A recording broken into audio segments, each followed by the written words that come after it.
যুক্তরাষ্ট্র সিরিয়া থেকে বড় পরিসরে সেনা প্রত্যাহারের প্রস্তুতি নিচ্ছে। হোয়াইট হাউসের একজন জ্যেষ্ঠ কর্মকর্তা বিবিসিকে জানান, আগামী কয়েক মাসের মধ্যে সিরিয়ার অবশিষ্ট মার্কিন বাহিনীর বড় অংশ সরিয়ে নেওয়া হবে। কর্মকর্তা জানান, সন্ত্রাস বিরোধী লড়াইয়ের নেতৃত্ব এখন সিরিয়ার সরকার নেবে এবং বৃহৎ পরিসরে মার্কিন সামরিক উপস্থিতির প্রয়োজন এখন আর নেই। 2015 সাল থেকে মার্কিন সেনারা সিরিয়ায় অবস্থান করছে, মূলত ইসলামিক স্টেট ISIS মোকাবেলায়। ইরানের সঙ্গে উত্তেজনা বাড়ার মধ্যে প্রেসিডেন্ট ডোনাল্ড ট্রাম্প মধ্যপ্রাচ্যে মার্কিন সামরিক উপস্থিতি বাড়ানোর পদক্ষেপ নিলেও সিরিয়ায় সেনা মোতায়েন প্রত্যাহারের সিদ্ধান্ত এসেছে। হোয়াইট হাউস কর্মকর্তা বলেন, সিরিয়ায় থাকা প্রায় 1000 মার্কিন সেনাকে প্রত্যাহার করা হবে।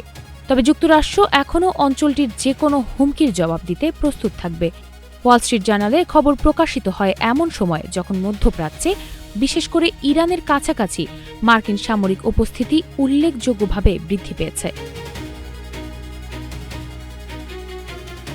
বিবিসি নিশ্চিত করেছে, বিমানবাহী রণতরী USS আব্রাহাম লিঙ্কন ইরানের নিকটবর্তী এলাকায় অবস্থান করছে, যেখানে গাইডেড মিসাইল ডেস্ট্রয়ার ও অসংখ্য যুদ্ধবিমান রয়েছে। বিশ্বের বৃহত্তম যুদ্ধজাহাজ USS জেরাল্ড আর ফোর্ড আগামী 3 সপ্তাহের মধ্যে মধ্যপ্রাচ্যে পৌঁছবে।